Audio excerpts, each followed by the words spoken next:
because Harry Hawk tried to recruit me in the early years in 1961, 62, when he took over Patton and Ron was kind of freelance, and then we picked up Ron. It was a matter of a week, because my coach at night, Bill Dietrich, had graduated from law school.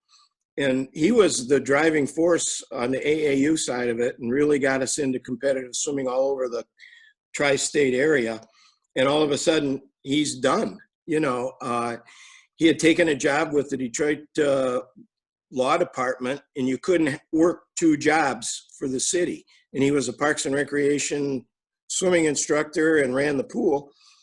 And then he went and got his law degree and got the job with the city. So he was leaving, and that's when Ron was available, and the parents got together, and we had this big meeting at a church basement, and Ron agreed to take us all on. And I remember right after that, Harry Hawk trying to get me to come swim with him. And Harry Hawk was a real character. Ron Alsobrook was a serious guy, but Harry Hawk was a crazy guy. You know, I just, when I think of him right now, I think of him walking around with a cigar in his mouth, and I can picture a parrot on his shoulder. Handlebar mustache, right? Yeah, yeah. But I wouldn't jump ship. Ron Alsobrook had came to me when I was in the 10th grade, walked up to my mom and dad on the pool deck when I won the city championships, and he told my dad, he said, and I knew who he was, but I didn't even get a chance to introduce him. He introduced himself, and he said, "You let your son come swim for me.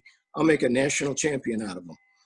And I was like flabbergasted that he would even say something like that. But 2 years later, he did it, you know. And I was a national champ, but he's the guy that made me. I give him 100% credit for this. He was in my head every day. You know, I'd have 2 or 3 bad days, and I remember the first time I went to him, and he recognized I was having a bad time, and he just looked at me and he said, because I'm thinking something's really wrong. I'm not doing well. I don't feel right. And he just said to me, he said, "You know what? You got to go through the bad days to get to the good days." And that's what happened. And I never worried about it again. Yeah, you have off days. I swam 5 days a week for him, and the rest of the team would get the weekend off, and I'd get the weekend off. And then I'd come back Monday, and it would take me till Wednesday to get back in shape. And I didn't know what to do about it. And he just looked at me and he said, "Well, you got to go swim on the weekends. That's all you got to do." So I did. I took a bus to Patton.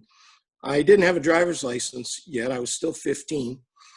I took a bus to Patton. I'd get off at the end of the bus line at Dearborn, and I'd walk kitty corner to Patton, which was another 1.5 miles, 2 miles, to swim when the pool was empty and the lifeguard was taking her lunch.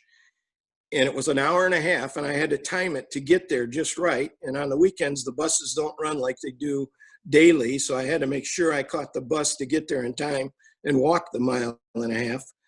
And after I got there, after maybe a week or so, she said, "Why don't you put a lane marker in there and you can stay for another half an hour till the pool fills up." So I got almost a 2-hour workout on Saturdays and Sundays. So, you know, everything was working, just, you know, but you did what you had to do to work out. And I had to work out 7 days a week. There was just no doubt about it.